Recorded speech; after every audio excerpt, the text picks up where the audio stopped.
Hi guys, welcome. If you're new here, welcome back. This is the second time I'm doing the recording for this podcast, for this episode. I'm sorry. I did the first one na nika make sure what is it called? Nime save vizuri and I made sure it was okay. Shock on me when I went to upload napata it's 0. Like I've saved the name, I've saved everything, but hakuna any recording. I don't know what happened. But anyhow, so we have to redo it. Yeah. So welcome to the Y.A.N.G podcast. I'm your host Hannah, and today I wanted to address a topic that is a bit far from what I've been discussing on this podcast, but it's equally important, and that is the trivialization of fundamental social issues. And this topic is something that came to me because I've been listening to a lot of American media, Western media sana, and sometimes I don't think some of these people that have these positions to talk about these matters realize how privileged they are that they're able to talk about these different things, and then wanaitrivialize, wanaifanya ikawe kiutoto. So at the end of the day you find that it doesn't really work out. Like at the end of the day they do more harm than they do good. So in today's episode we are unpacking the crucial social movements, that is gender identity, the red pill community that is dying thankfully, and the women empowerment. These issues are being trivialized by the very communities that should have been advocating for them. By that, what do I mean? When it comes to the gender identity, uh, the beginning of it, the beginning, the beginning of it was something that was needed, like something that a lot of people in the LGBTQ community needed to tackle it, so that like it was something that was a conversation that was needed, so that these people can have their rights also and be addressed as human beings, especially in every other country, but especially in the West where they are. So unapata, so far we've been having the same people in these same communities. They're the ones that are over trivializing this entire movement and making it a turn off for a lot of people.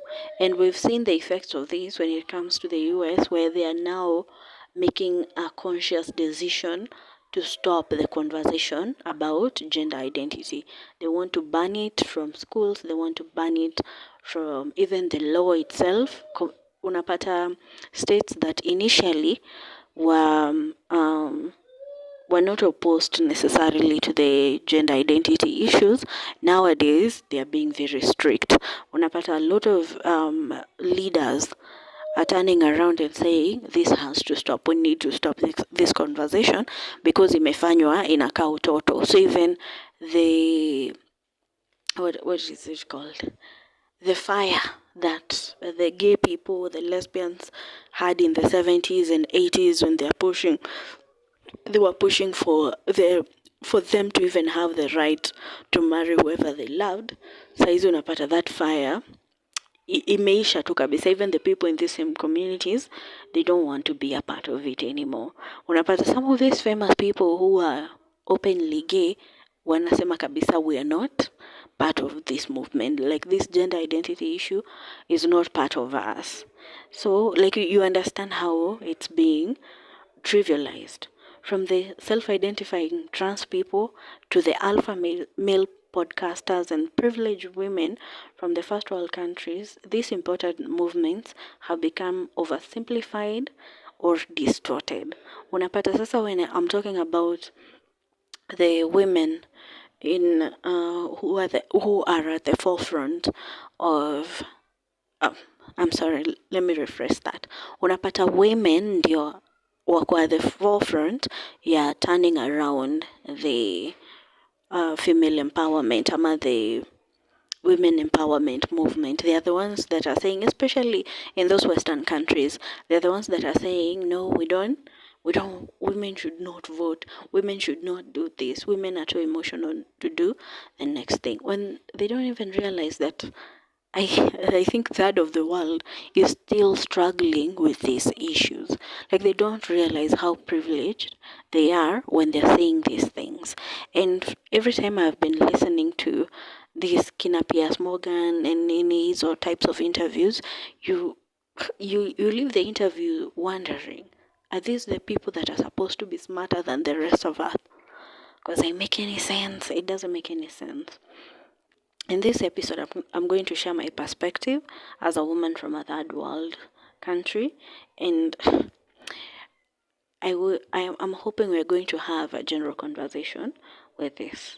So why the reason today I wanted to kabisa to stand on this topic is because in as much as we would like to not um, end up where they are, au ndio wako mbele, like they're the first world countries, which means if we don't learn from their issues, if we don't learn from the things that they're doing, we're really not going to avoid the mistakes that they've made.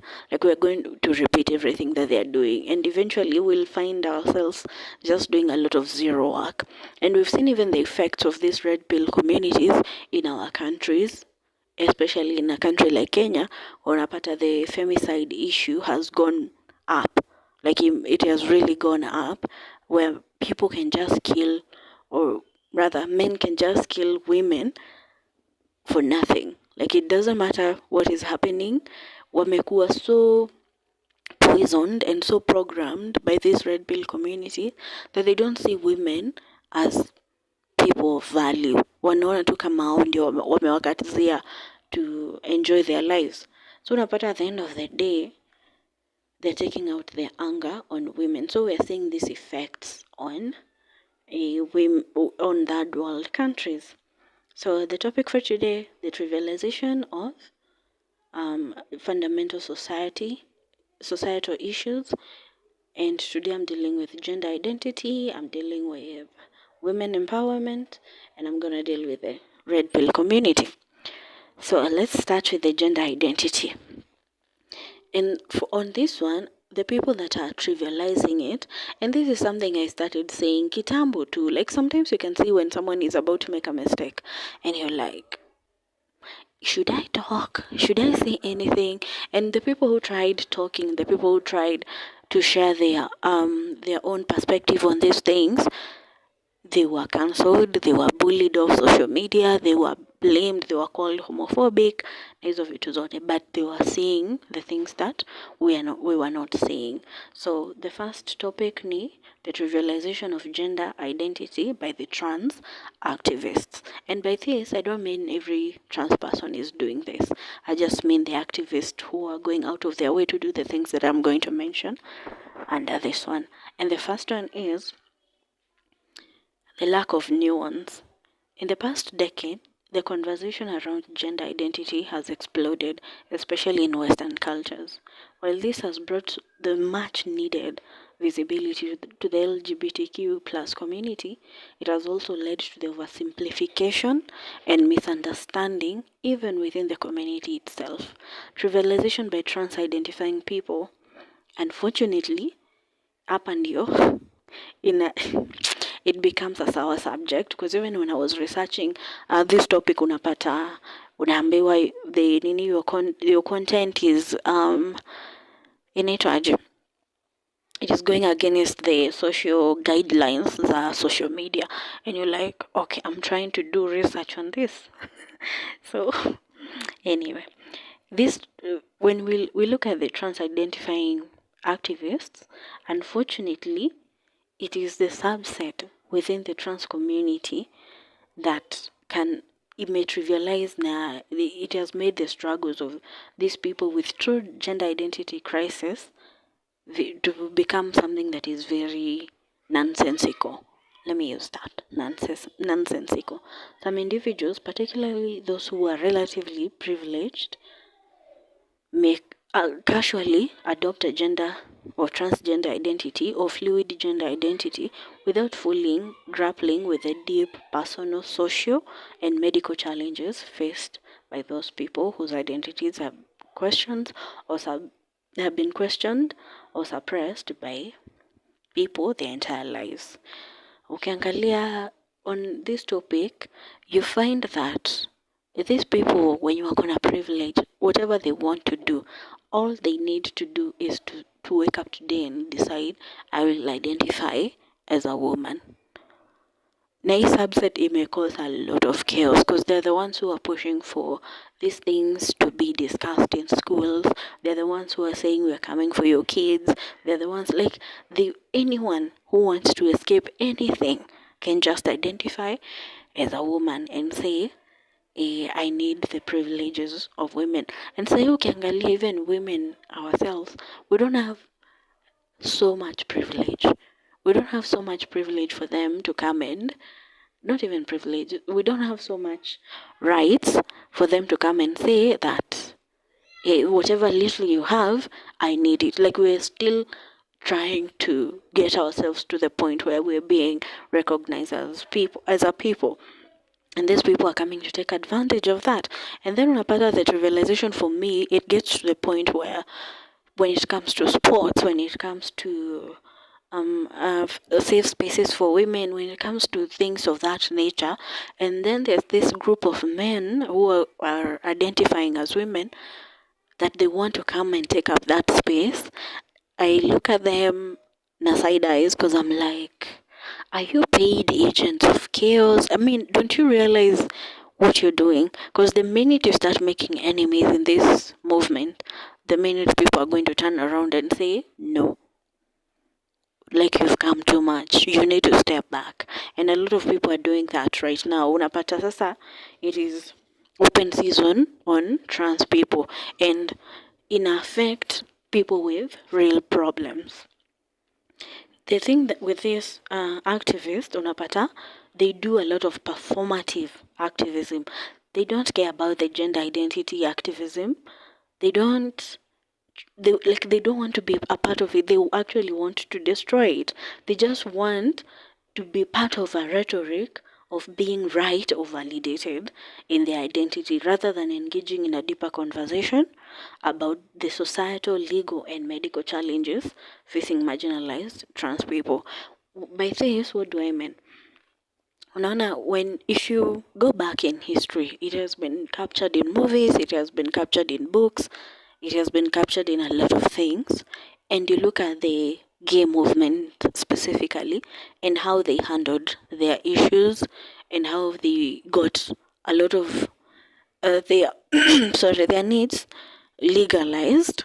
They went about it in a very diplomatic way. Of course, they did the mandamanos, they did the marches, they did a lot of the pride walks and things of that sort to get their voices heard, but they went about it the right way. These people, this subset of people, does not care about all of that. They when you look at the gay movement specifically, they never wanted to be necessarily the center of attention. They just wanted basic human rights. But unapata this subset of trans people, they want to be the center of attention. They want people to be the ones looking at them. And then they jumped on this wagon when ilikuwa, no matter what you said at the time, it was you victim shaming, you're doing something wrong, you're being homophobic, you get cancelled. And that power, I think that power is what attracted them to this movement. They're just agents of chaos because either way they don't care about the movement itself. So, unapata for many in the, like people like us in the global south, trans identity is a dangerous and often unspoken topic. Before we even go to the trans identity, even being gay, being a lesbian in a third world country is not something that is celebrated or even tolerated. Like this is something that can get you killed. So when I say people going out of their way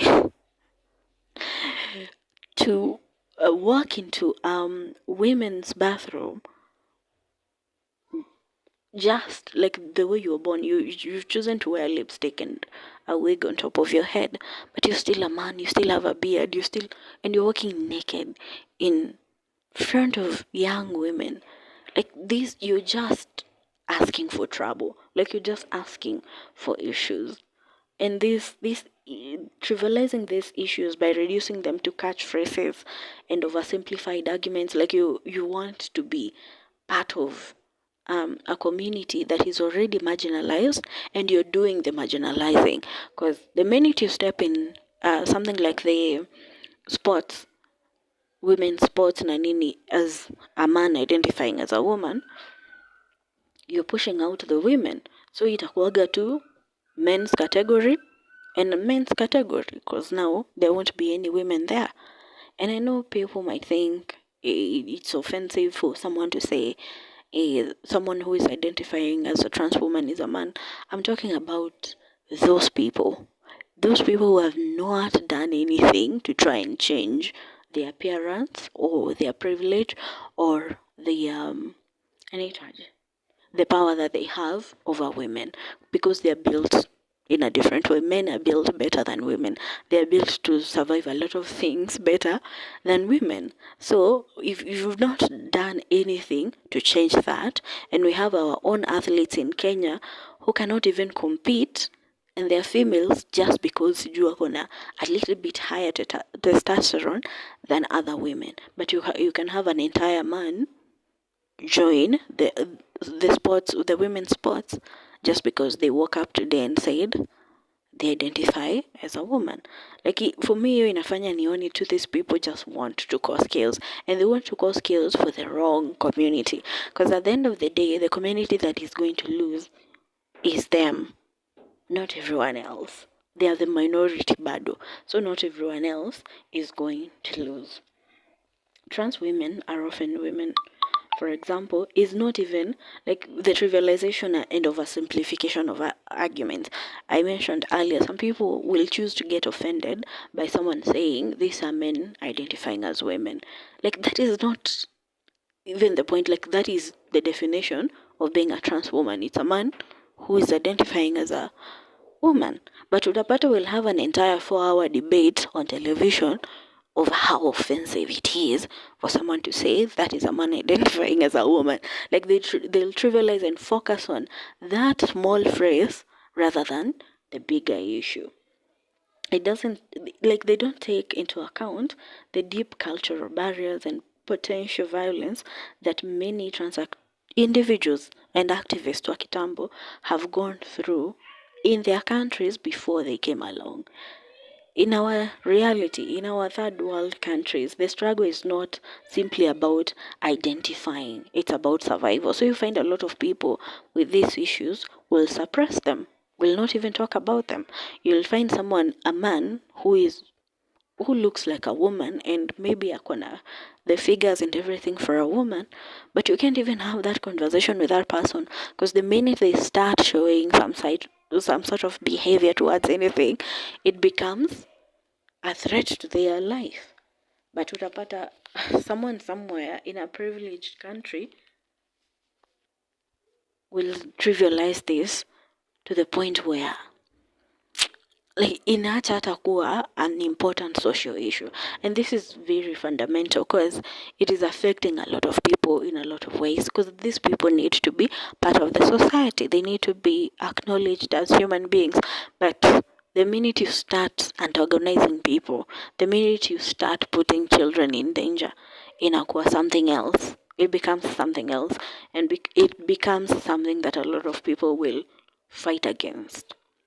So the consequences of this trivialization, one, we've seen it, the dangerous simplifications. By trivializing the nuances of gender identity, the conversation becomes detached from the lived realities of people suffering, especially in countries where basic human rights are still something they're fighting for. Discussions that focus purely on individual rights, while important, should not ignore the larger structural issue. And this is what I'm saying. These are people who just want attention. Because you're making it a very small, like it's a very part of the conversation. someone will take a very small part of that conversation and focus on it, and it's the part that has the least objection.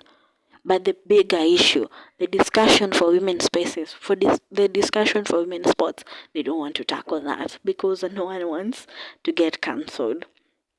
The second one is disparities, transgender activism, and economic disparities. The West focus on individual self-expression often ignores the fact that in less developed regions, the concept of gender identity itself may be seen as a luxury. These people, when you wanna that choose to do this, they choose to do it from a very privileged uh, point or perspective. And why do I say this? They don't realize some of the things that they push for cost people a lot of money, and to the point where they cost them their lives. By costing them a lot of money, what do I mean? When they say they're coming for your children, they want to influence your children, and then they push for children being transitioned, and then you come to realize that the minute you start the transition journey, it's not something that you're ever going to stop. It's something that you will keep doing until the day that you die. Like, hakuna point utafika you say, I'm finally here. You need medical sijui what, you need constant to be on constant medication to be able to maintain some of the things that you want to identify as. And if you don't do that, your body starts reverting to its normal self. So unapata they don't realize the damage that they're doing on the psychology of these people. And you find recently there are people who are trying to detransition, and it has become a problem already. Like imekuwa ni shida bado. They can't do that safely. So, in countries where LGBTQ individuals face discrimination, abuse, and legal hurdles, this oversimplified discussions may not offer the solidarity or solutions that they are needed. It is, for me, I think people, in conclusion to this topic, I think people in the trans community need to hold their members accountable. When someone is doing a lot of nothing or a lot of damage to your own movement, you need to turn around and tell them, this is a movement that did not start in the 21st century. This is a movement that started years and years before you're probably born. So don't come here to bring damage to it. Like these people, you need to tell them, like, you're doing more damage. Step back and let us handle this, because I think the amount of damage they've done to this movement can only be realized in the next few years, and by then I think it is going to be already too late. So let me go to the next sorry, the next topic, and that one was the red pill community. um this red pill community, the origins ilikuwa a movement that was a reaction against perceived feminist overreach. This was, I don't think it was necessarily a negative thing, because back then, ulikuwa unapata a lot of people saying women have been too empowered, women have been too this, too that, the boy child is forgotten. And for someone like me, I was like, if this movement is going to keep the boy child on the same pace as the girl child, I don't mind it. But what these people, a subset of these people, have done to the red pill community imefanya, in the last few years, a lot of people have stepped back from it. They don't want to identify with that movement anymore. The origins ilikuwa hiyo. They were presenting itself as a critique of modern gender dynamics. It has drawn attention to issues like the manosphere, the relationship dynamics, and the supposed disenfranchisement of men in contemporary society. The shift to oversimplified ideas. Like, the purpose of the movement when it started, I don't think it was a negative thing. It was a much needed thing. But they let in a lot of people who, like, a lot of people who say a lot of things but don't say anything at all. These people came in and trivialized the message. Like I say, the beginning of this movement was to keep the boy child on the same pace as the girl child. And for them, they felt like they were fighting against over empowerment, yeah, feminism. I don't think women have been over empowered. I don't even think we've been empowered enough. But for this movement, the purpose of it, Aikua, it wasn't to do damage necessarily. They just wanted to have the boy child be as empowered as the girl child. They didn't want the boy child to be forgotten. But they let in a segment of people when you they are I think the boy child that was forgotten, that they're illiterate, they don't think beyond their noses, and they don't even, you can't even have a deep discussion with these people in this manosphere, because some of the things that they say, inakuwa tu ukifikiria like, who gave birth to you? Who raised you? Because the things that you're saying, you're talking like someone who has only half your brain, not the full brain. It ushered in like the trivialization and the shift to oversimplified ideas, and it was mostly for clickbaits. It ushered in the alpha male podcasters who presented themselves as experts on masculinity and dating. These podcasters often simplify complex social issues into a series of easy answers, clickbaity answers, and wanazitaga sound bites. Yeah, something that will trend on social media. So they don't even need to say anything or have a response to an actual fundamental problem. They just need to say something that will get a reaction from social media so that they can trend for however long they're going to trend. And what this did, it not only led to harm, like the purpose wasn't only to harm women, but it also set men up for failure by encouraging unhealthy relationship dynamics. They went out of their way to make they went out of their way to try and make women undesirable, and what they ended up doing is making men the undesirable people. Them are their undesirable target. And by that, what do I mean? Currently, we have people or men in this community that are looking back at the years. I was reading a comment the other day, and someone said I stumbled upon the red pill community about 4 years ago, and when I started listening to some of the things that they were saying, it made me improve myself. It made me get into working out, getting a job, and started dressing better, not letting myself go. It gave me a lot of confidence. But in the recent years, it has made me realize just how much undesirable some of the things that I used to say back then zilikuwa, and how stupid he looked to the people that he was trying to have these conversations with.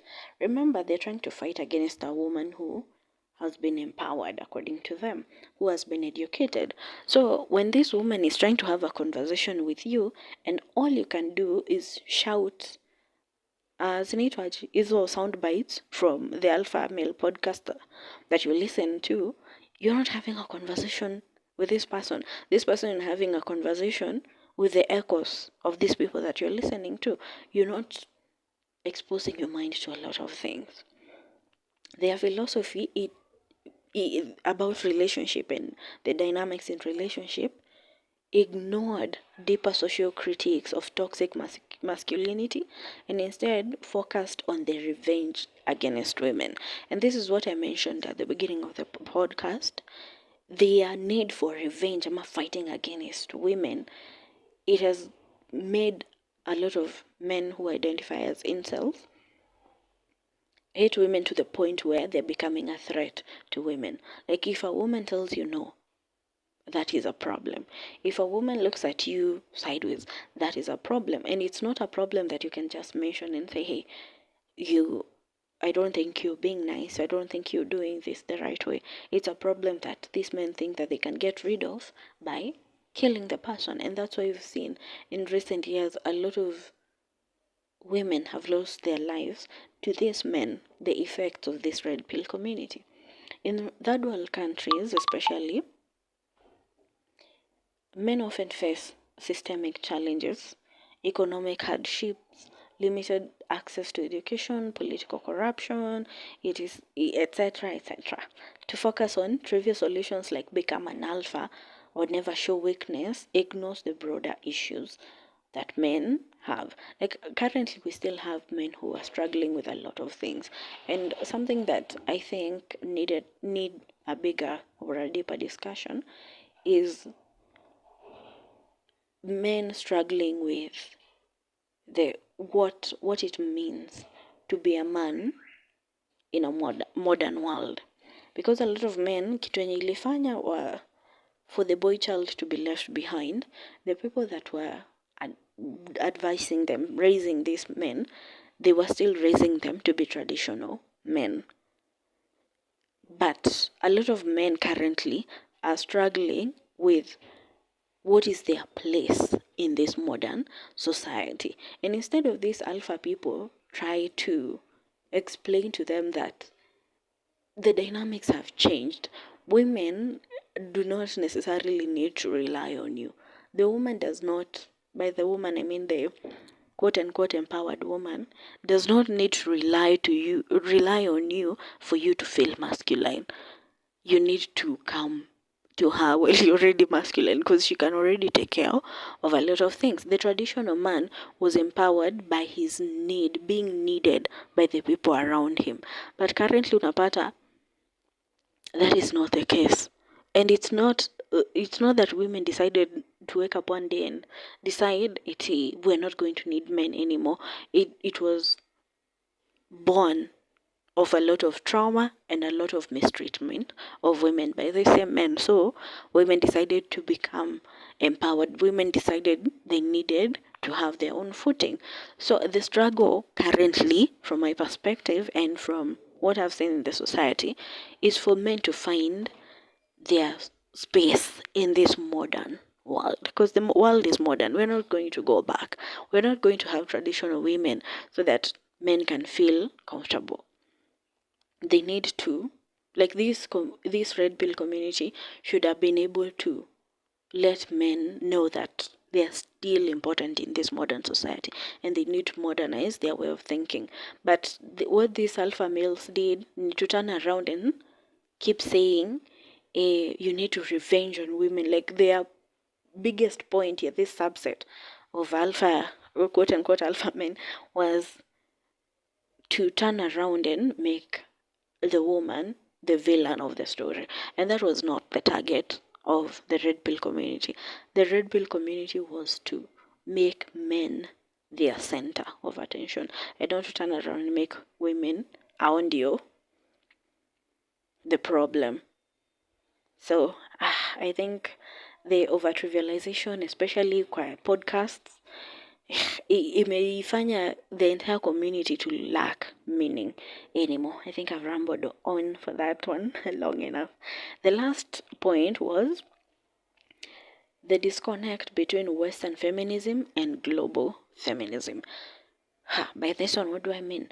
Women in the Western communities, especially, I know when you're already there stewing in the privilege of being an empowered woman.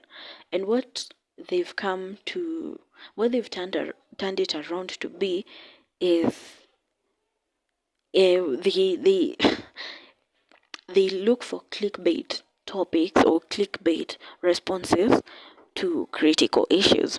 When you find someone like Anito Parley Davis saying that women should not be allowed to vote, women should not be allowed to lead, women should not be allowed to do this or that, and she's saying that from the comfort of her own company, you start wondering, what do these people realize that they are doing more damage to the global feminism movement?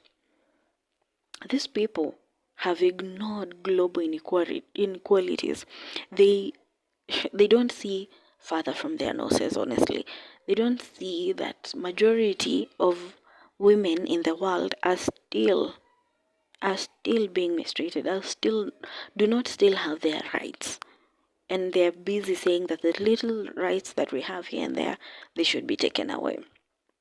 Empowerment campaigns in the West often fail to address the intersection of gender with issues of class, race, and geography. Women in third world countries are not only fighting for gender equality, but are also battling against poverty, lack of health care, child marriage, and extreme forms of violence. So the little that we have, the little that is allowed, like being able to vote for a woman to fight for women issues, and this is a topic for another day, but being allowed to have a voice, these people are saying it should be taken away. So you start wondering, what is wrong with these women? What is wrong? Like this subset of women in a over trivialize how important the global feminism movement is in favor for trending online, going viral. Yet the dominant narrative in their discussion often focuses on relatively minor issues, like when they're discussing about women issues, they have to trivialize it. They have to make women the villain of these situations.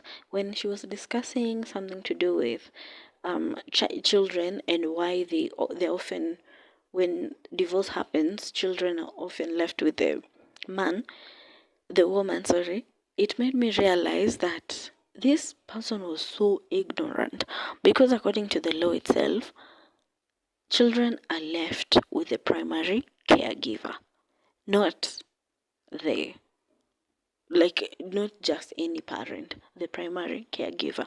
And most often than not, men, especially in African community, they don't even know the names of their children. They don't even know the birthdays of their children. Like they don't know the most basic things about their children.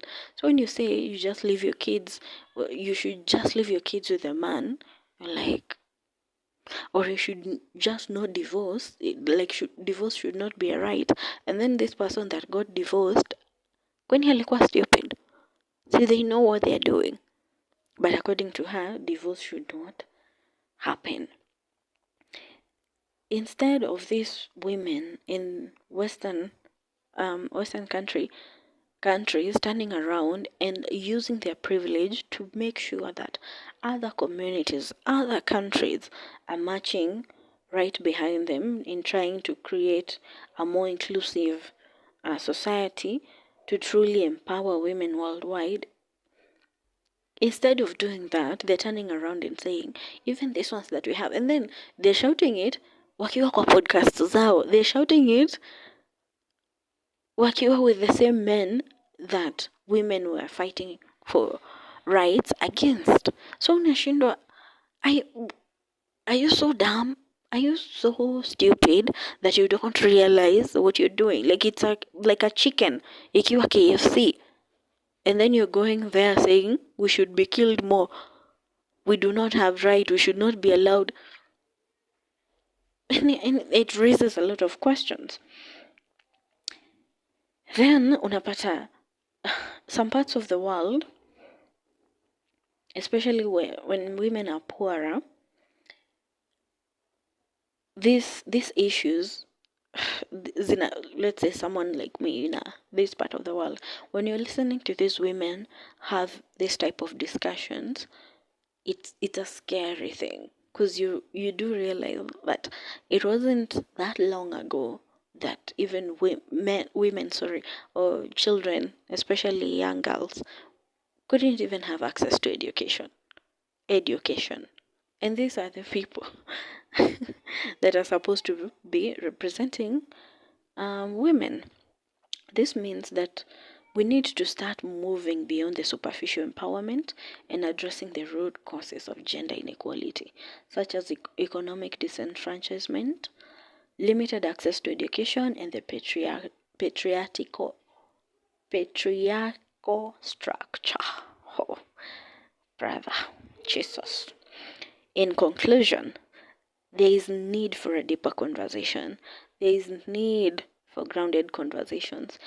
There is need for people to discuss that real empowerment comes from understanding. Trivializing complex issues like gender identity, masculinity, and women's empowerment robs this movement of their power. It reduces them deeply it reduces deeply nuanced struggles to sound bites and empty slogans, hindering real progress. Build solidarity, not oversimplification. And if you don't have anything important to say, don't say anything at all. Just like it's okay for you to be quiet. Let me just say that as a woman. Like it's a choice that people fought for, to be heard, to be listened to. So it's okay. You have the choice to be quiet. And for these women, I feel like they also have the choice to go to the countries like that do not allow women to vote. Like you're rich, you can do that. You don't need to take the whole house down with you. You're not the captain of the Titanic. You don't need to sink with it. Just get out of there. Go to those countries that still do not allow their women to even drive. Like I think you'll be more comfortable there. Then my general conclusion to this discussion is we need to hold each and every person accountable, especially in these different movements. For me, the movement that I feel more passionately for is the feminist movement, because there is still a lot to be done. There's still a lot to be achieved. So this is why I did this episode, because I'm trying to hold these women that don't realize just how badly they're doing accountable. So the people in the gender identity movement, the people in the red pill movement, you need to turn around and hold your people accountable as well. And that is the end of this episode.